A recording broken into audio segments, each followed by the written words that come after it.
for a moment, but he works himself around to where he resolves to a G and then lands back on a C. That pretty much establishes that the song is in the key of C, but he still messes around with your brain for the rest of the time that he's playing the song, which is why. So you want to learn how to write songs? Well, you have come to the right place.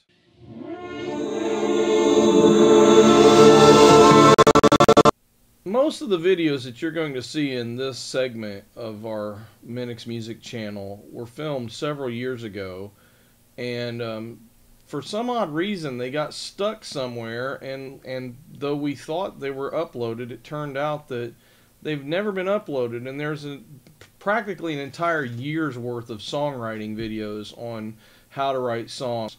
And a lot of these videos never saw the light of day until now, and you get to watch them. So I hope you enjoy them. Good evening. Don't you just think this lighting is kind of creepy? Let's fix that a little bit. Okay, much better. Now, thinking about Take Me to the Pilot by Elton John and why it's a song worth considering when you're trying to write songs. Elton John starts off on a C chord, drops down to a B flat, and goes to an F. And so because he does that, we don't really know if he's in the key of C or the key of F. But when he throws in an A minor, it almost builds a tonality of the key of C, but not necessarily, because in the key of F, the third chord, the minor 3, is an A minor. So, we don't know yet. It isn't until he gets to the pre-chorus where he kind of moves modally into B flat for a moment, but he works himself around to where he resolves to a G and then lands back on a C. That pretty much establishes that the song is in the key of C, but he still messes around with your brain for the rest of the time that he's playing the song. Which is why I think Take Me to the Pilot is such a cool song. The lyrics are very ambiguous, and the music is very ambiguous. Excuse me. I love the fall time, but my sinuses do not. I wish we could get on the same page about this and we'd all be happy.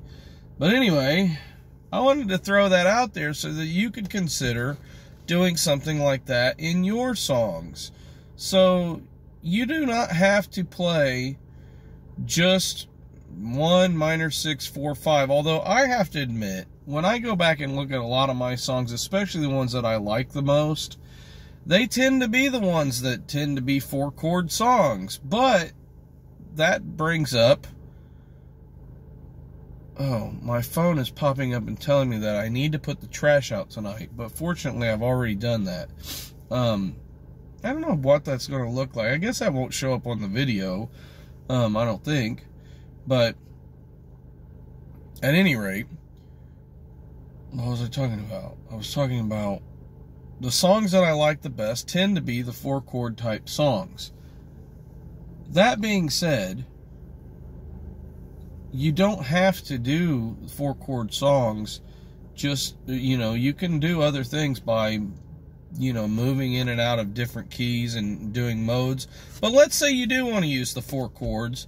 You don't have to use them in the stock chord progression. So the one thing that I do notice about my songs that tend to be 4-chord songs, they do not stick to the typical patterns that you're expecting. And a lot of times, if they do, they're only for one line to grab your attention. That's what the hook is all about. It's like, oh, I've heard this before, but then it moves into a different ordering of it. So if you think about it, you got a 1, a minor 6, a 4, and a 5. And you could go and do things like this. You could go 1 minor 6, 1 minor 6, 1 4, 1 5, or 1 minor 6, 1, 5, 1, 4, 5. There's just a lot of different orders that I just threw those out there because they just were on the top of my head, and I just happened to notice as I was working with one of my students, I was showing him one of my songs, and I did that. I kind of messed around and I went back and forth, and you can tease the listener a little bit, and that's how you use the 4 chords when you are writing a song. And you have the option to use the 4 chords to make it catchy. My advice is to use the 4 chords in a stock pattern only to grab somebody's attention. If you want to introduce a new part of a song and you feel like using the 4 chords, don't do it for more than one line, because you can do so much more and you can grab their attention. Now, the 4 chords are not the only way to grab people's attention. Blues Traveler did it with Hook. They used Pachelbel's canon, and it was quite effective to use those chords. You probably could pick any classical piece that's like in the consciousness of the world, and you could use it to make a catchy hook. You could probably use any old Christmas carol or any old hymn that has been around forever. I would think that Abide With Me, which, for those of you who are in England, from what I hear, that's like one of your soccer anthems, which is odd to me, that a funeral song, because to me, Abide With Me is a funeral dirge. I played it at a lot of funerals, so it's weird that you guys sing it at soccer games. But in England, a song based on Abide With Me might be a hit, So those of you who are in England trying to write songs, that's a little tip that you might consider. Or maybe there are some other old hymns that are in the public consciousness. I mean, What a Friend We Have in Jesus, I used a little snippet of that for a movie that I wrote some music for one time, and it was a part in the movie that just really, it snagged your ear. And I wrote it in such a way that you really had to pay attention to understand that it was What a Friend We Have in Jesus, but it was in there. So I would recommend considering that, even if you're not a classical musician, even if you don't understand how to read music very well, get yourself the, I think it's called the Complete Classics Fake Book, or just look up Classical Music Fake Book. You'll find it on Amazon. Anyway, find this fake book and look at the chord progressions that the classical composers used. And those can be an inspiration to you when you write your songs. That's why I think Elton John's music is so interesting, because he did not just stick with the stock progression. And one time that I recognize that he did use a stock progression, well, 2 times. Crocodile Rock, he takes a standard oldies progression and he flips it on its head by, instead of going to the minor 6, he goes to the minor 3. Although I never like playing it that way. I always like to play Crocodile Rock just with the regular oldies progression because it sounds better to me. But he didn't. He went to the minor 3. The other time that he used a stock progression was on The Lion King, on Can You Feel the Love Tonight, where he uses the pop progression, as a lot of people call it, but immediately after stating the pop progression once, he moves off into something else. So he obviously uses it that way too. Those are good ways to hook an audience, by using a stock progression. But if you can move or develop that progression into something new. So here's an example. If you have, say, you're in the key of G and you're using this pop progression, that would go G, and then it would go to a D major, then it would go to E minor, and then to C. I think that's right. Yes, that's right. So that's your stock progression. Well, you could state the progression one time: G, D, E minor, C, and then go G.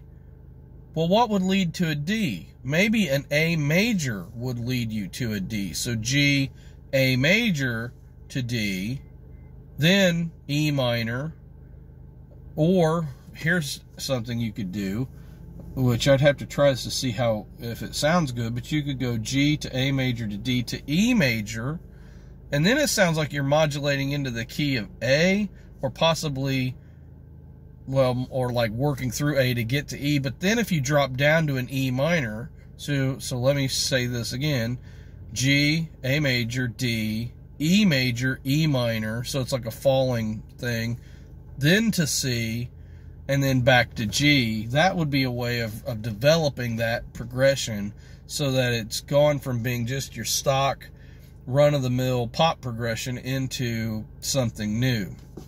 I'm going to actually write that down, and then I'll try it at a later date. But I've been thinking about this.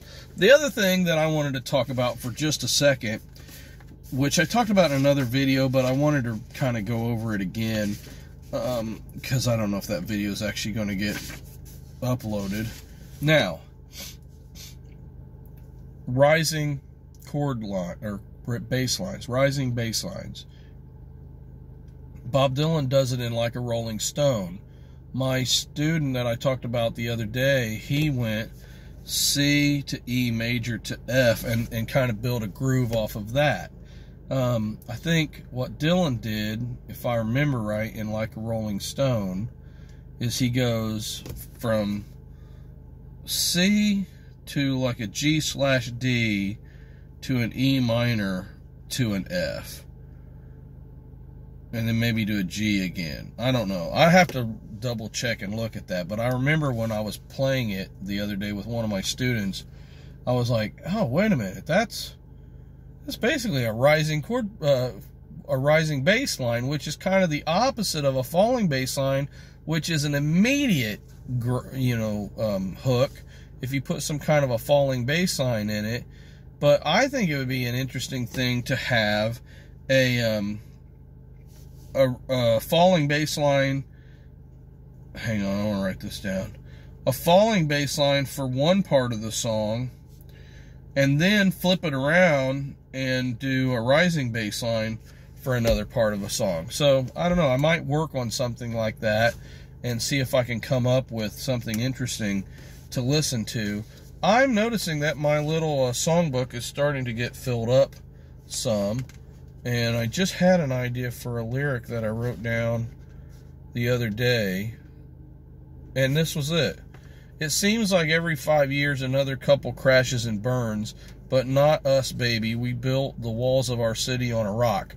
I was at church the other day, and the pastor said that, so I live in Winston-Salem, and there's a couple counselor named Gary Chapman. I think that's his name, Dr. Chapman, something like that.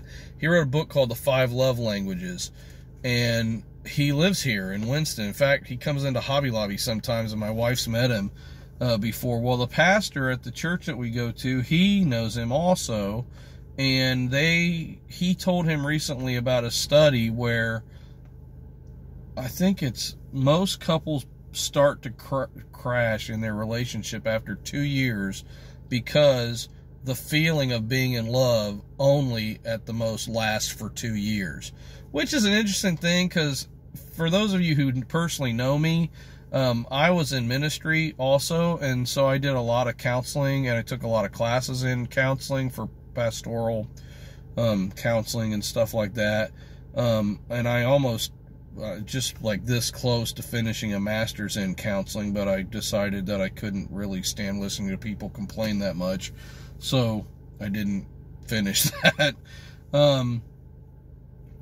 Anyway, my point was this. Everything is a 2-year process. Grief is a 2-year process. Being in love is a 2-year process. Learning a new instrument is a 2-year process. It's like anything you want to do is going to be 2 years. So if you just understand, if you're a depressed person right now, if you think about this, in 2 years, everything will be completely changed. So don't give up. Don't let yourself get discouraged. Just keep plugging away at it, because 2 years from now, nothing that you're going through now will probably be the same. It'll all be different. So it's that 2-year cycle. So that's kind of what was giving me this idea, is that, you know, my wife and I made it. Well, this is our 20th anniversary this year, which blows me away. It does not seem like 20 years. If you are a young couple and you're watching this, or you're, you know, a young person who's in a relationship, 20 years goes by fast. I mean, it really does. And it's like when you get focused on raising your kids and following your career and everything, as long as you're kind to each other and you take care of each other and put their needs, you know, at the forefront, and they put yours at the forefront, and you've got each other's back through whatever, you're gonna make it. It's just, that's what it comes down to. And you know, trust God, because there were times when I didn't know how to get through, but I always knew that God had a way of getting hold of my wife and saying the things that I didn't know how to say. And a lot of times I think she was praying the same prayer, because there were things that I, you know, thoughts that would pop into my head from her perspective that I'm like, I don't know, I would never have normally thought of that, you know. So God was at work. Don't give up. You can make it to 20 years too. So that goes and reflects into the songwriting. All that stuff is background in writing these songs. It's like you got to be a thoughtful person. You can't write songs and not be a thinking person. I mean, you can, but your songs are going to be shallow and they're not going to have a whole lot to say. So put thought into it, think through these things, and then you'll get lyrics like this. I want to finish writing this song. I don't know what else to say here. It seems like every 5 years another couple crashes and burns, but not us, baby. We built the walls of our city on a rock. I like this metaphor of the walls of our city, you know, and it's like I need to develop that more. Now that I've established it in the lyrics, it has to be, you know, something else that's said. The tone of this so far may need to change if I really want it to be like, you know, I can make this sound more poetic and medieval, you know, or I could, you know, just not, you know. But walls, cities don't have walls so much now, so it is kind of a medieval thing. So the part, but not us, baby, you know, I might take the baby out, maybe just not us, but not for us, maybe. We built the walls of our city on a rock.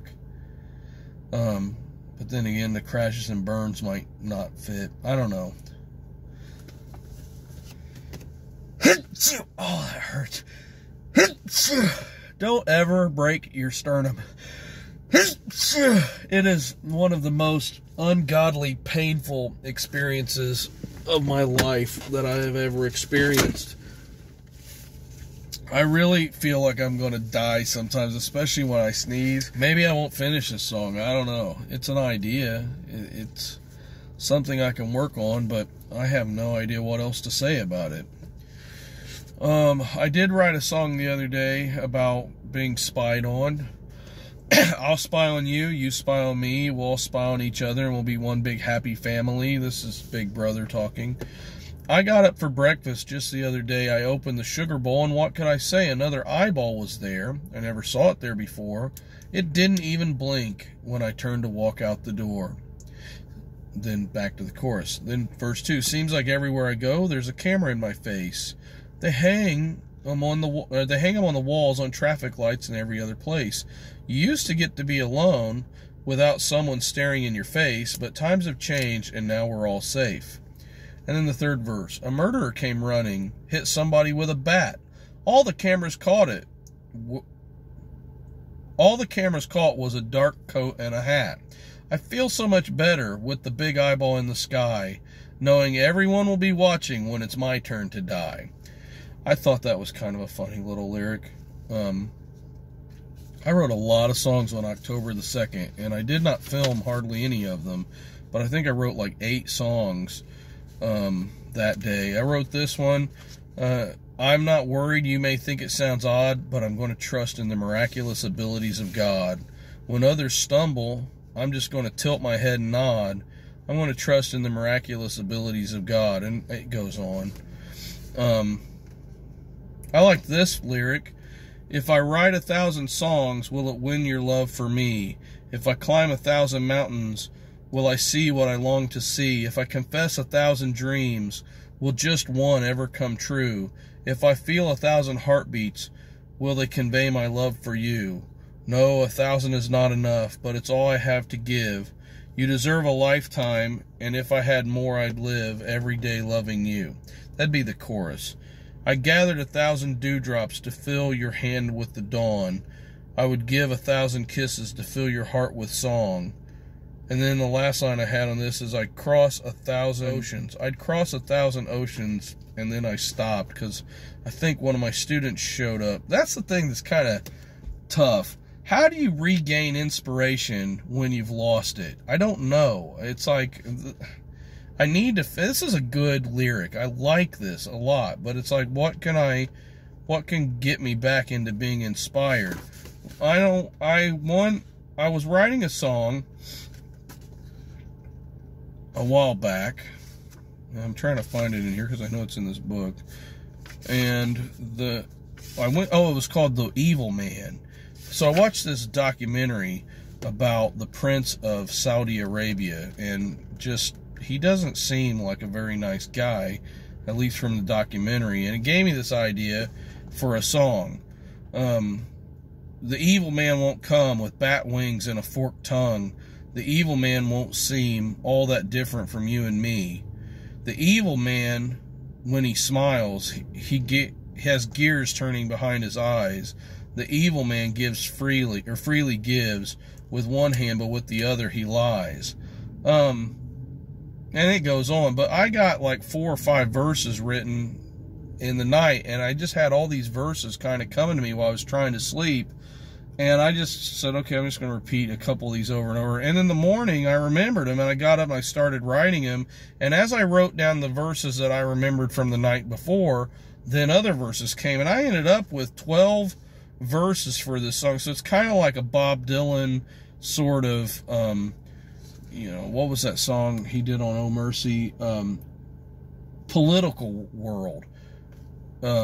I think that's the name of the song. Anyway, that he said in Chronicle, in his book, that he wrote so many, like 5 or 6 pages of lyrics for that song, and he just went through and picked out the ones that he liked the best. So that's one way of getting back into the groove.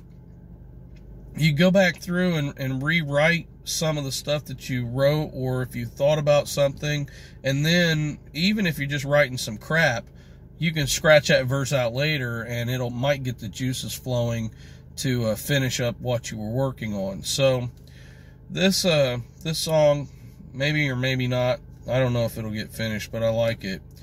Maybe it doesn't need to be finished. Maybe if I'm writing music for it, that's the other thing too. That's why I like to write lyrics first. If I write the lyrics, sometimes even if I don't have the lyrics finished off, if I go and start writing the music, it'll excite me enough to where then I can write the lyrics and add more lyrics to it, and usually they'll come pretty quickly that way. So I don't know, those are some ideas that I've had today. I hope that your songwriting is bettered by something that I say, and I hope that maybe I can inspire you to write some better songs. Don't give up. If you feel like your songs are, sounding the same, try some of the techniques that I've been talking about. Try borrowing chords. Try modulating into a new key, or teasing that you're going to modulate into a new key. Try some modal shifts or rhythmic changes or something. Any of those things are going to make your song that much better. So that's it for now. God bless you. I'll see you in another video.